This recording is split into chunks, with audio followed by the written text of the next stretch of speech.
Hello and welcome to Historia Romana. Episode 5. Fratricide on the Tiber. The twins Romulus and Remus had successfully put their grandfather Numitor back on the throne of Alba Longa, but they would not remain in the city for long. With the population of Alba having drastically increased over the previous generation, Numitor thought it a good policy to get rid of some of them, particularly those who had once been his enemies, in order to smooth his transition back into power.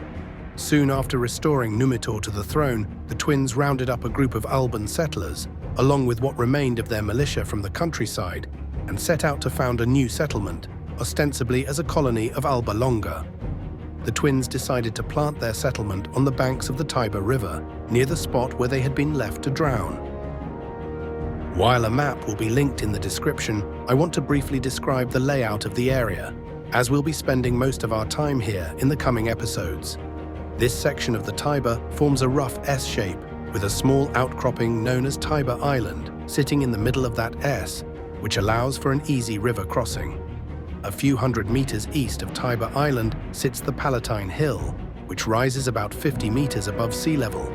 To the Palatine's southwest is the Aventine Hill, while to its northwest is the Saturnine Hill, later known as the Capitoline.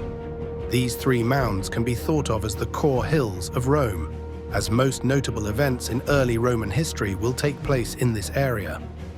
A bit further away, in clockwise order, sit the Quirinal, Viminal, Esquiline and Caelian hills, which make up the outer four of the so-called Seven Hills of Rome. Aside from these main seven, there are also several minor hills dotting the nearby landscape, the most notable being the Janiculum Hill on the west side of the Tiber. The area was also predominantly covered by trees at this time, likely including stone pine, laurel and fig trees, though most of these would soon be cut down to make room for the growing city.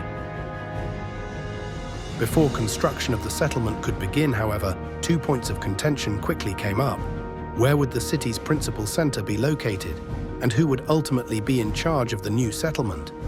Both of the twins believed that they had a rightful claim to be the new leader, and while Romulus wanted the city centered on the Palatine Hill because of its better natural defenses, Remus wanted it to be centered on the Aventine due to its easier access to the river. When they sent word to Numitor to decide the dispute for them, he refused to intervene, as he feared alienating one brother in favor of the other. Before things got hot, they decided to let the gods choose for them, and they each retired to the top of their respective hills to await an omen. Before long, 6 vultures flew in and landed at the base of the Aventine, vultures being one of the sacred animals of Mars. Just as Remus's followers made this known to Romulus, however, 12 vultures arrived and landed at the base of the Palatine. The argument quickly ratcheted up in tension once more, as the two sides argued over what was more important, primacy of arrival or primacy of number. Ultimately, Romulus decided to force the matter and ordered one of his foremen, Sila, to plow a furrow around the north side of the Palatine to demarcate the walls of the future city.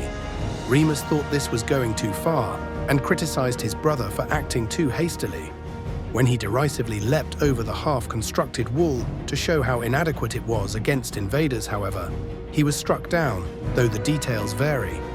In Livy's version, Remus simply dropped dead after jumping over Romulus's wall, a clear warning from the gods for ignoring their previous omens.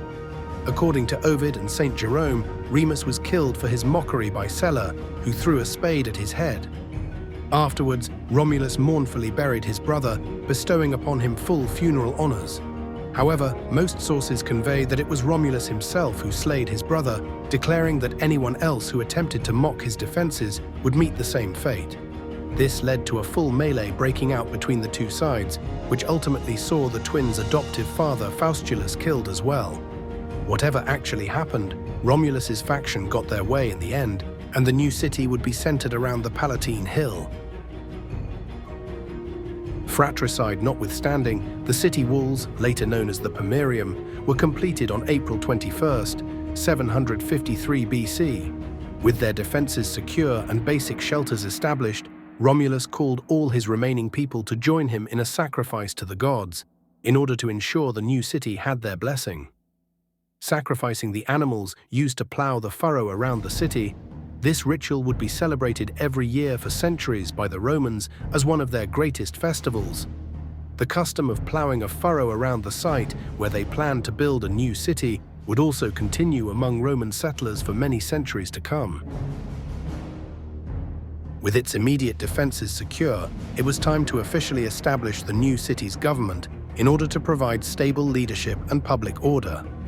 One would have assumed that Romulus would naturally be crowned as king of the new city, being that he was the founder of the colony.